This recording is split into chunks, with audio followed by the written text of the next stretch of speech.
Okay,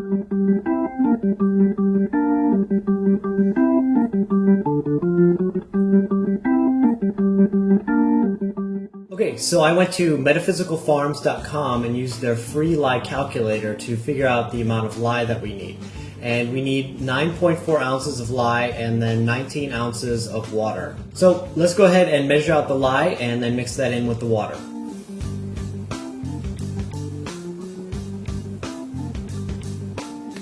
Okay, now that the lye is fully incorporated into the water solution, what we'll do is go ahead and let this cool down, and then we'll heat up our oil. We had a recording disaster. I was recording all of this and QuickTime crashed. But I do have the soap in the mold right now, and so this is sort of what it looks like. I actually made it a lot thicker than I normally do because I have two different colors in here.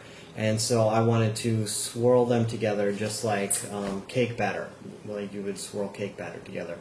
And so what you want to do now with the soap is you actually, if you've got it in a cardboard box, or even if you've got it in wood or glass or something else like that, you want to cover it up in a towel that you don't care about.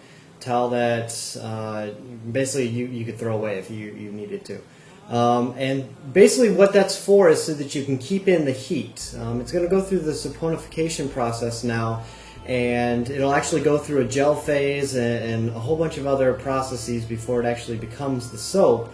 And so you really just want to cover that up and leave it alone while you're letting the soap, while you're letting it cure here. And after about 2 days, you'll be able to take it out of the mold and then be able to cut it. And so I'll come back. So we've let the soap sit for 2 days now, and I've actually just taken it out of the mold here, and you can see there's a little bit of oil at the bottom that's soaked through, and that's fine.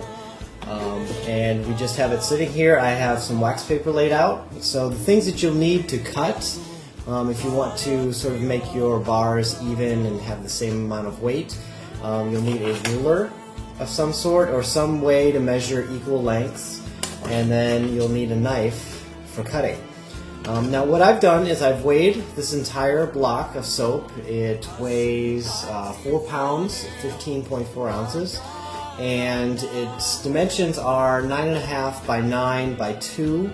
And so if we want to make even bars of soap, what I've done is I usually like to make 2 inches by 3 inches, and then we need to figure out how deep the soap that we're going to cut is. And so I like to make 4-ounce bars of soap, and so what we need to do is figure out that depth based on it's 4 pounds, 15 ounces, so basically 5 pounds for this. And if we have a 2 by 3 block, we can then figure out mathematically how deep we need to go. And so I'm going to go ahead and do that and then come back with the answer. So I figured out it's 1.5 inches. So we're going to have a bar that's 2 inches tall, 3 inches wide, and 1.5 inches deep. And so all you really need to do then is sort of just mark out the sizes that you've got. Okay, and then what I like to do is flip it so that it's standing up straight, and then actually stand above it and just follow your scores.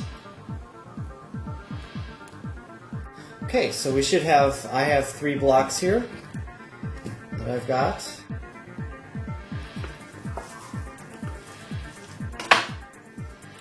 And so we have the bar of soap.